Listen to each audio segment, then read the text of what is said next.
right. Well, there's a bunch of, interesting things being discussed right now on the YouTubes. One of these things is the, relationship between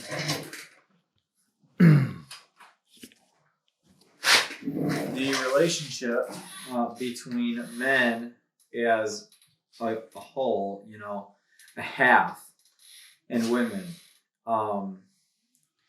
which is kind of funny. So after, the cancellation of Andrew Tate, or at least the attempted cancellation, removing him from social media platforms and other types of services, there's been lots of interesting content popping up on my feed based on my searches or my questions that I had, like who is this guy or what's he about? Why did he get canceled? And then watching the interviews and hearing his opinions on like men and women. So let me dive right into what I think about, based on my life experience, the relationship between men and women as it currently stands. So when I was a boy, it was already known to be a problem that, a man could find it hard to get respect in his own home. I don't think it's a new phenomenon. I think you have to earn respect through perseverance over time and demonstrating good character. And especially as a man, you're expected to grow and become better. And when there's a lack of growing and becoming better, you really, really get judgment passed on you in a hard way.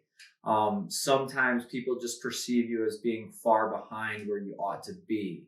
You wouldn't be in a loving romantic relationship already if that wasn't somehow some person thought, even if you're not where you should be, they think that you'll get where you should be. And that's why they're there, basically. So my mom and my dad didn't necessarily have like what you would call healthy marital relationship. What I mean by that is, it's not that they weren't functional. They were highly functional in their responsibilities in the home. All of what I thought were the essential elements, and I still do. I think all the essential elements of marriage were there. I think what was missing maybe was respect. On the part of my mother towards my father, there was a lack of that, and maybe maybe she didn't feel like he earned it. So I don't know how those factors relate to each other, but I do know that there is an element of earning respect. So now I'm married, of course, and I have a need for respect. I didn't get respected in my relationship. I had a serious relationship prior to my marriage to my wife, and she didn't respect me as a man. She felt that the things that made someone a good man or a strong man were more attributes of her previous, which was actually a girl. So her girlfriend, her lesbian lover, was a better man than I was. And the story with this lesbian lover is that she, which was of course the butch, girl in the relationship, was very masculine. I don't know what that means necessarily, but I know she had short hair. She was very abusive, physically abusive, and verbally dominant, always seeking an upper hand position and just driving down super hard on Jessica, and just pummeling the daylights out of her, beating her face down, and really, really expressing physical dominance over, the girl before I was with her.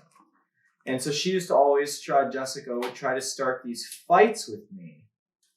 And if you're out there, Jessica, hi, that would be a shock to me if you would see this video. But so the story isn't really mine to tell necessarily, but the abusive part of the story was there.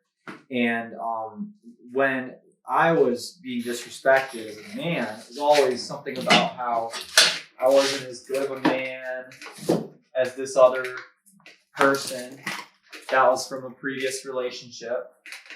And I couldn't believe that the measure of a man was that you would abuse the woman in your life. It was a shock to me that anyone would believe that. But that was the standard that I was held to. And so I was no man. I was a weak man.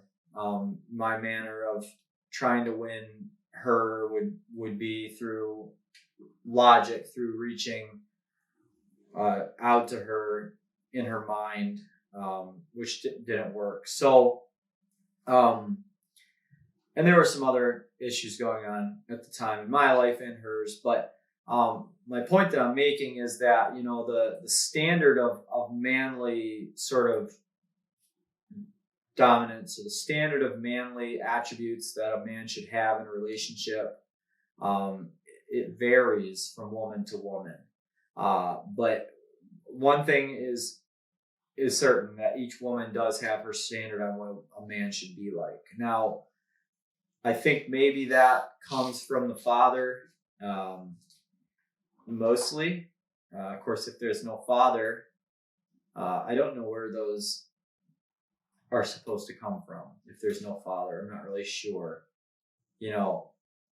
Good role models are fine, but a role model is someone who demonstrates what a person in a particular role is supposed to be like. So a father is supposed to demonstrate what a man is supposed to be like for his children. And so really what he does is he sets the assumptions that they have about that sex. So like if a child grows up and the mommy is gentle and the father is stern, then those will be attributes that the child attributes, right, to that sex, or to that role in the home, as the fatherly role, the motherly role.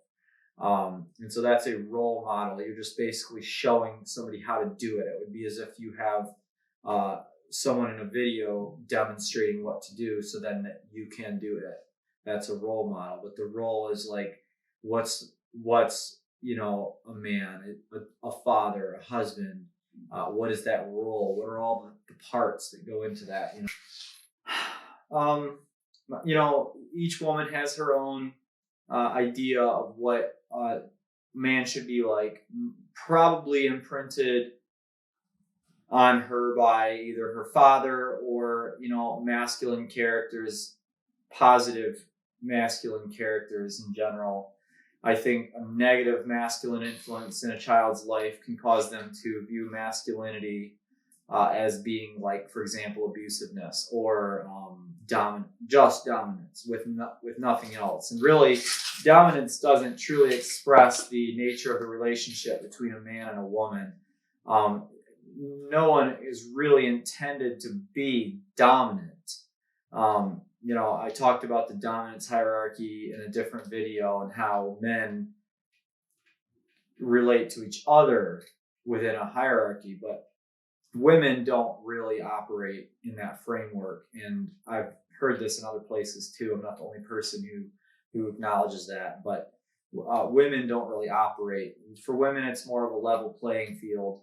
And so, a woman wants to be addressed or acknowledged as an equal, right? So obviously, so for example, like if I talk down to my wife, that's harmful, because my wife needs to be treated like a person. Now, that's true of a child also.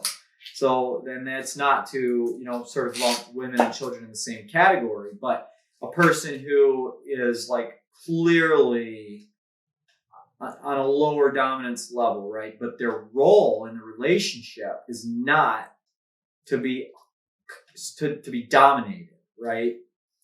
The role in the relationship of a child in that example is that, that role of a child, you obey. The parent is there for your protection.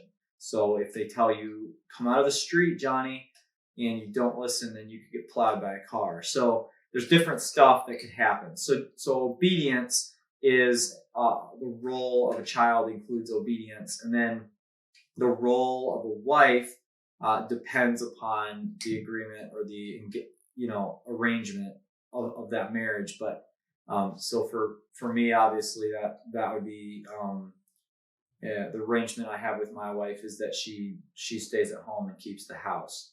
So if we had to make changes, obviously based on the necessities of life, then we absolutely would. But we've made choices that were of things that were hard to do, and they work for us because we feel like we've kind of discovered like the master key to a secret closet where all the answers are found.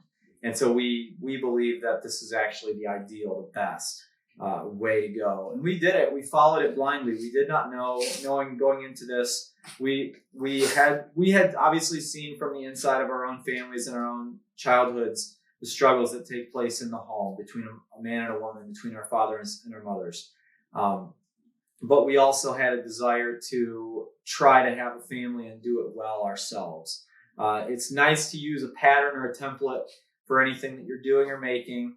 A good example would be like either the making of clothing, you use a pattern for it, or when you make, it's interesting, they use I'm sure there's a name for this, but there's patterns that they use when they use a lathe, a woodworking lathe. They'll make a pattern to follow and they'll draw it. And then after it's drawn, they'll cut out that pattern perfectly. And then that pattern is it's a jig. I think it's called a jig, but it controls where the lathe will go. And it's got a tiny roller and it goes along the roller. And then that controls where the workpiece goes in and out.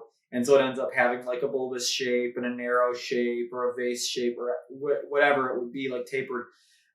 That's a template, right? That's a pattern. And following a pattern is always a better outcome than sort of trying to come up with your own thing on the fly. So you can make a pattern, that's fine, I get that. But just for the purpose of my illustration, my wife and I each had an existent pattern to follow, which allowed, incidentally, both of us had shared the same pattern that we had been raised to follow. And so I knew how to use it. I knew what it entailed, and so did she. And so going into it, we both knew how to follow the pattern. And we both were willing to submit to the rules of that engagement. The rules were, set for us and everything at first in our relationship by my wife's father.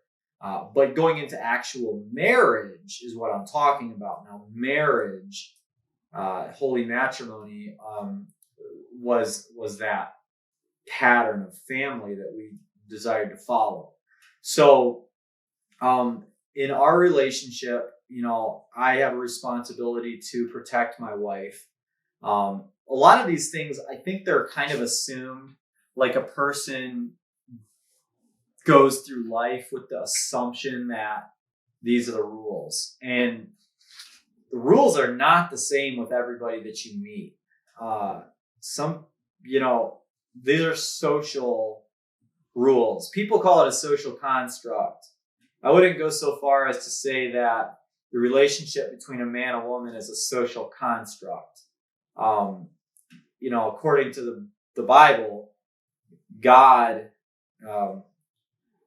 made the family. So God made a man, and that was in order of creation, was the man first, and then as a product of the man, almost from his own flesh, from his own DNA, as it were, the woman was made. And you could try to extrapolate out all kinds of different interesting ideas out of that story, but what is important there is that the woman came after the man, and that God fulfilled the man's need for a human mate. He needed a partner. He needed someone to be with him.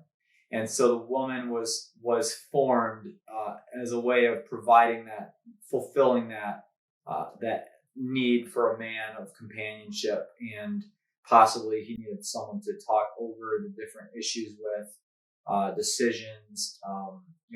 According to the Bible, God's first instructions or guidance to Adam was to invent a language, and then which was to name the creatures, which I don't know if that actually means inventing a language, but it seems to imply that Adam basically came up with an entire language, and it would have been helpful to have a wife, someone to talk to during that. And obviously there's no procreation without a spouse. So then, the wife, just because someone was there before you, does that mean that you are more important? That would be like asking if God made the sun and the moon on the first day, and then God made I don't know what happened on the second day. I'm terrible.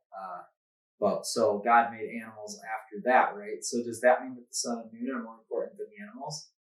So it's like, well, it's a package deal. But so then now you're asking, well, is in the eyes of God? Well, the sun had to exist for the animals to live.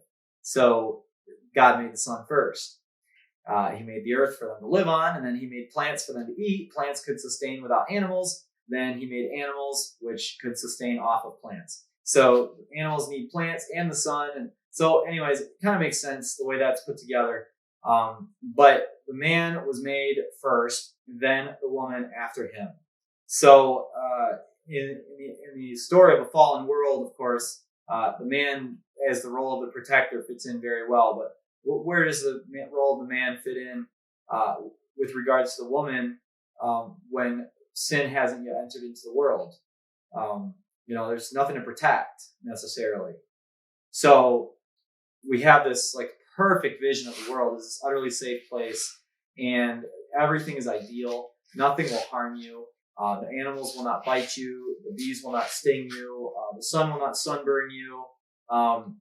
Whatever it is will not happen. Bad people will not come and get you. Nothing like that. No one will sort of molest your peace, right? So, in a perfect world, then we imagine ourselves there.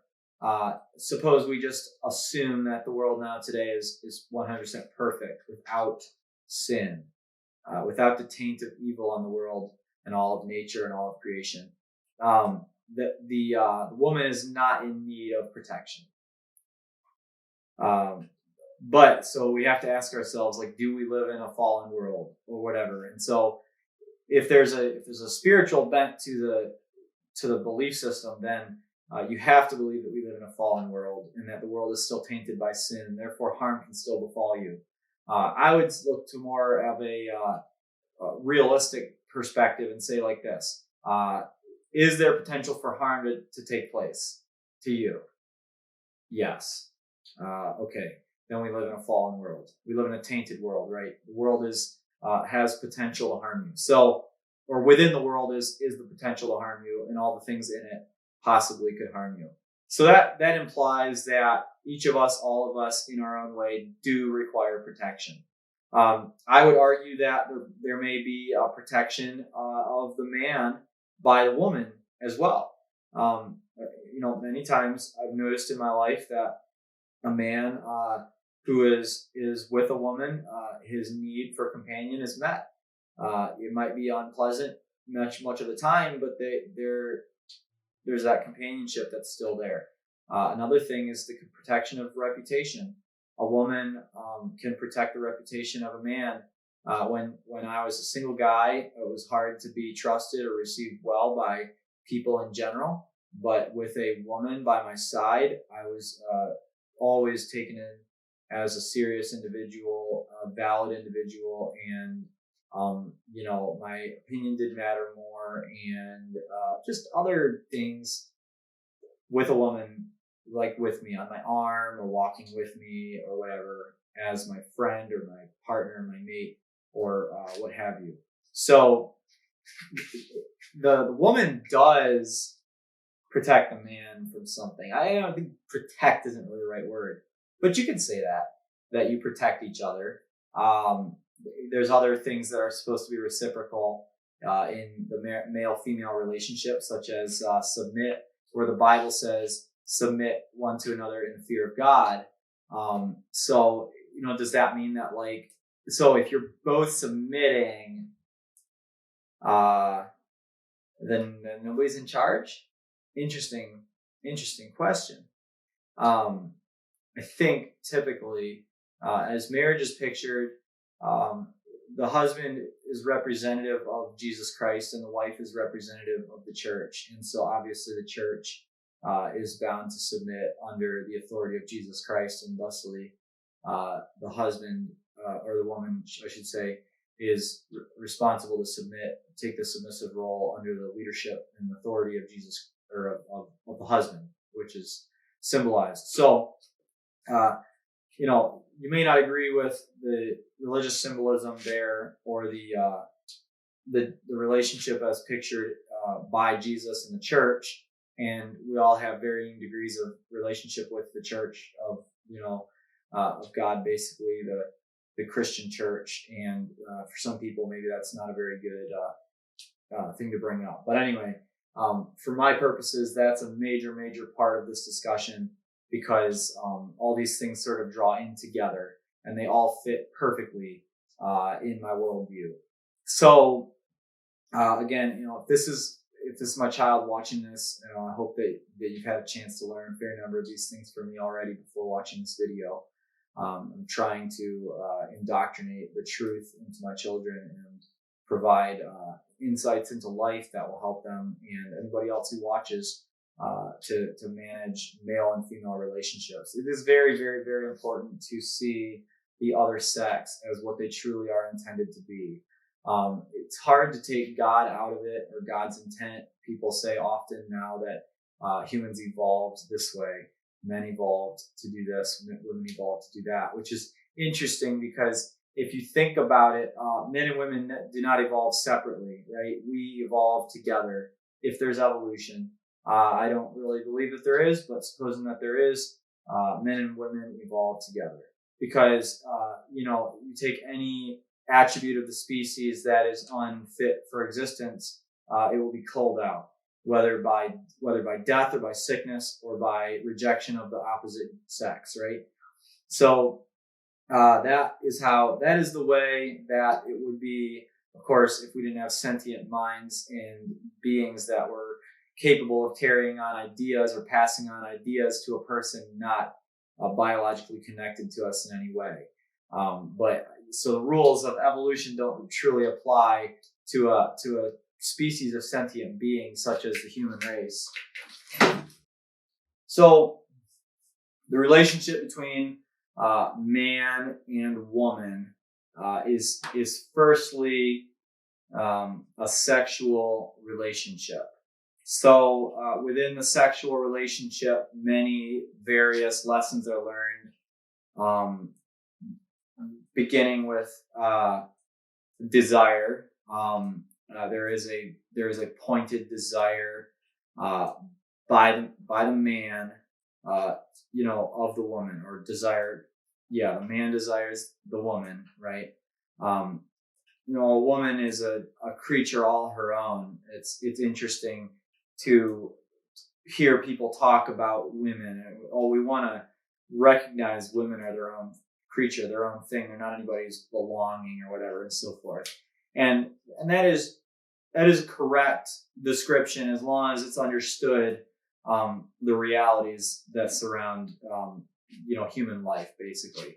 So as long as you're able to accept the other premises that are required to survive, such as again, like for weaker beings to find a protective or at least a safe place, possibly another being to protect them. That's totally possible for all women. Almost, it's a capability found within women to find shelter in a man. Okay, so a woman, and I think maybe there's probably women out there who are completely incapable of asking a man for protection. But I think, as a general rule, I think when it really comes down to just like Mad Max, Fury Road, the end of times, nuclear holocaust scenario, women can absolutely seek safety under a man, and a man will offer it, and a man will also offer his life, because a woman represents that which is most precious to us. A woman represents the future, and so I think desire in a man, of course, is purely engaged by the eye in the beginning. I think there's an added depth that's required, a wisdom that's required for a man to engage and truly love a woman who does not catch his eye. There's definitely a need there for that desire to exist. But so of course, men find women appealing by their nature, and men by their nature do find women appealing. So the things that make a woman a mystery also make her appealing. So sometimes you can't quite just easily grasp what's going on inside a woman's heart and in her mind. There are many various things that could be going that are very complex, and so that puzzle, it's kind of like I guess if you give something to somebody to try to figure out, it takes effort and time, and it can be very, very intriguing, like a very exciting video game. But a woman is a puzzle that you could work your whole life and never truly figure out. And I think it's important to realize that too, and not oversimplify. I think much of what women have complained about in this present time is how in the past women have been considered just widgets, interchangeable widgets who exist for the sole purpose of pleasing a man or something like that. And I think that definitely undermines the real truth about what a male and female relationship can be and what it should be. A woman shouldn't have to tantalize a man and torture him forever to make it an exciting puzzle. The man should pursue his love, basically. That is to say, the woman, his beloved. And so that pursuit, if a man has the freedom not to continue that pursuit, he may not. But I think a wise man with an open heart who truly loves his wife will pursue her in any religion, in any part of the world. I think a man is capable of truly loving the woman. So let's see. So we're talking about the dynamic between men and women, initially sexual in nature, companionship, and then we talked about the varying degrees of need that we have, for each other, the different types of need, and the natural function and the fit between the two sexes. So now you have singles that don't fit inside that sort of framework, right? Well, don't necessarily. There's a sexuality that's present, a sexual desire, and then in females, the desire to mate. I think we confuse the desire that we have within us or why it exists, and so as a man, I think I am more qualified to speak on the masculine, but I will also try to touch on the feminine, as at least in terms of observations that I've made. So, on the masculine side, of course, there's a desire simply to find physical satisfaction, physical pleasure, and a release. And so, for the accomplishment of that goal, the man has to convince a woman to comply with his interest or desire there for a physical relationship. And I think that manifests in many different ways, many different arrangements throughout history and throughout the world and throughout any scenario that you can think of. There are so many different branches that can be followed on that. But what it really comes to is like what are you allowed to do? So I'm allowed to talk to women as a single man. So that's what I'm talking about. I'm allowed to talk to women. I'm allowed to take them out to eat. I'm not allowed to just grab them and bash them in the head with my club and then drag them off to my cave. Or any form of that behavior. So that is a stricture that is controlled and set by society, and that so there's rules that go to the single man pursuit. You have to bridle this very hard to control hormonal drive that exists within your body.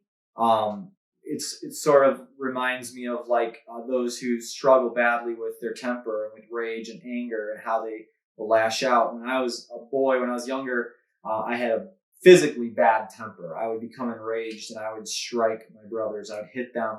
And I was the littlest, but I was pretty ferocious and vicious in the way that I did it too. And so my brothers could be hurt. And I learned not to be vicious and physically attack them inappropriately, and became actually the extreme in the opposite direction.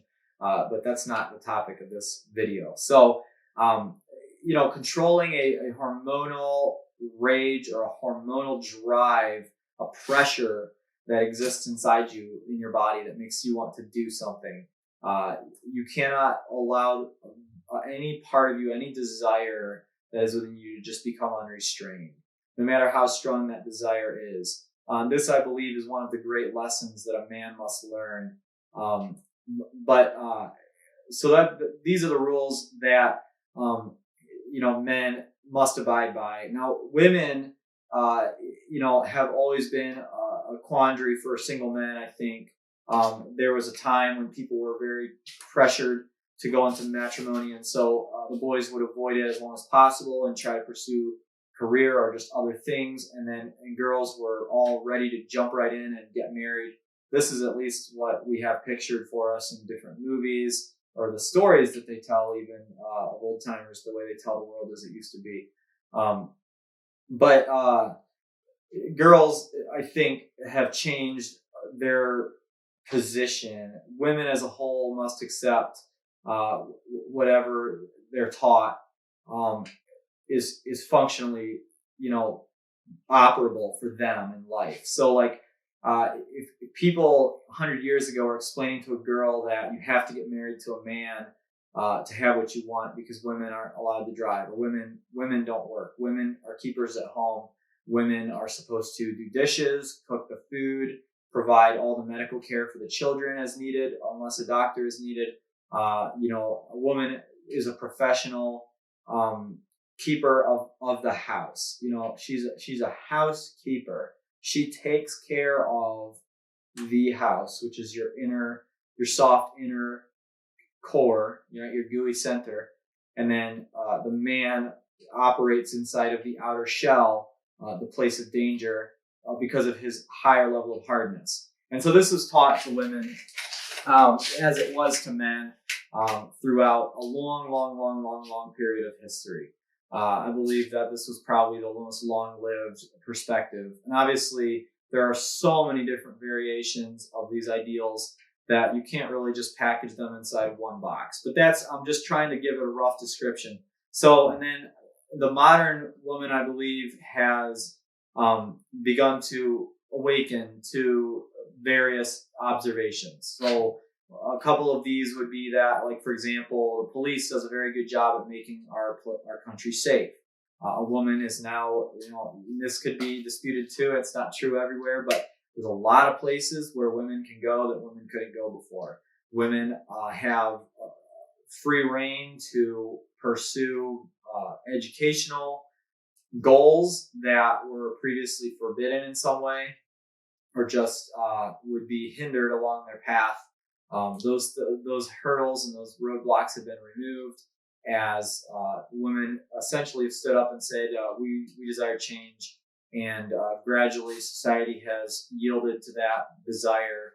And it was a grassroots movement. Women have been very influenced by these ideas of liberty, personal happiness, and a pursuit, an individual pursuit, which is, of course, individual specifically describes that this is a road followed alone. So individual pursuit of happiness, or individual, professional growth. So women have seen many doors open. Hate that. Women have seen many doors open in those areas, and so now it's believed that a woman could hold any position that a man could hold. I believe maybe it's being attempted. It's like a try. Like, let's all try together. And you're encouraged to try to figure out a system that works for you in this world now, instead of following a pattern that was preset, pre-drawn out for you, because what's to say that you really fit that pattern? There's so many exceptions. So a woman can follow the path of her choosing now, unless she's really in a position where, like you should, she grows up repressed in some way, where she's literally never given the chance to even think about doing something else. And you see women sort of from those types of backgrounds, eventually they leave, they get married or whatever, and they discover they actually have a way out of that trap that they thought. They went basically from the trap of where their father's house to now the trap of a husband, but they actually can escape the trap of that husband. And so they'll divorce and they find a new religion, they find new beliefs, and they go out and they do their own path, they do their own road, and then they basically enter into what I would describe as the world. Okay, in the world, women are treated as equals. Women have an equal say as men. Women are able to pursue their education, their profession. They have the freedom to decide what they will do with their bodies, and so all these freedoms are now available to women, which they pursue. So they have the option whether to date or not to date. Now, what's funny is that women, I've always sort of chuckled at this in my adult life, that a woman, actually it wasn't my idea, someone else said this to me, but why would a woman be attracted to a man? You know, women are soft, they're desirable, they're pretty. A lot of the time, men are not those things. I suppose, beauty is in the eye of the beholder, and I've definitely heard people talk about men and how attractive they are, and so I think there's attractive men, but I think the power of attraction that's found in men is far, far less than the power of attraction that women in general will have. And obviously I understand that there are exceptions to all this stuff, but as a general guideline or a general rule, women are the attractive, they're the fair sex, they say. They're the attractive ones, and men are the ones who are attracted. So when men, in following our biological imperative, act in pursuit of that which we desire, biological fulfillment of desire, and then in its natural course is intended to result in the procreation of the human race. So men, are acting in pursuit. That will never cease to be true in some form or fashion. There has to be beauty there to cause a man to desire, and there has to be pleasure there to cause procreation to take place. And so the attraction is there, the physical desire is there, and women are faced with this on a constant basis. This has been true since forever. Women are a desirable object in their organic form, right? And so this is not to objectify women, but to say that in the eyes of a man, in the eyes of a man devoid of soul and spirit, a woman is an object, a physical object of desiring, okay? And so the body of a man craves the body of a woman, let's just say that. So, his decision maker might be confused by the hormonal balances that, affect him, but then let's not forget the hormonal balances that affect women also. So these things be true in both sides. But women in this free state are able to respond to men in the manner that seems best to them. So therein lies much of the danger that we see to the family, to procreation and the continuing of the race, and also the danger to, what did I say? Yeah, well, it's a danger of men, it's a danger of women. There are different pitfalls and different dangers for the two sexes, and so there's very, very, very different opinions found on the two sides because the dangers are completely different. The dangers are pernicious on both sides. You look at the harms that could befall a woman at the hands of a man and the various ways that a man could harm a woman. And then you can look at men and how men can be harmed at the hands of a woman, we open ourselves up and make ourselves vulnerable to the other sex. Because there's an intended design, there's an intended mesh that's supposed to take place, and playing with that mesh, that meshing function of the human being, of the human male and female, is a risky thing. It's one of the reasons why sexual promiscuity is commanded against in most world religions. Serious religions that have existed for a long, long, long time, that have guided humanity, have kept us inside of the path of certain strictures of that mesh, that male-female relationship. What is appropriate? What is not appropriate? One of the things that could take place to a woman is that she could become pregnant and have a baby. And it was, sort of a natural process that would take place. And so promiscuity was especially harmful to women. And so women were protected by preventing them from having the option to have sex outside of marriage. Now, men were known to be corrupted by this also. And so there was a protection also for men to abide by that rule. But nonetheless, here we are today in the modern world where sex outside of the marital union is accepted and considered adequate for satisfaction to both parties in most cases. And it's causing a severe decline in the number of marriages that take place. But then marriages have been failing so badly over the last, I don't know how many years, but you always hear the statistics rising of how many divorces per marriage, and it's just getting worse and worse, seemingly. So that requirement to live inside the single world is very, very, very powerful. There's a social imperative. It was similarly to the social imperative of getting married in the old days. Now the social imperative is to not get married.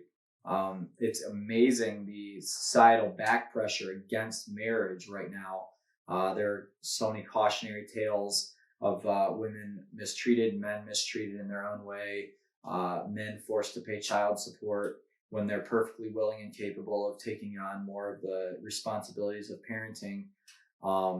Just various things to both sexes that have been very, very painful and unfair to the individuals affected, who could have been much safer inside the realm of a very secure society, where people know their place and know what they're supposed to do.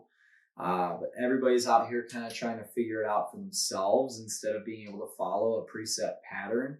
And so I think that creates a great series of challenges for any individual now living in the world, especially a single individual, a lone individual.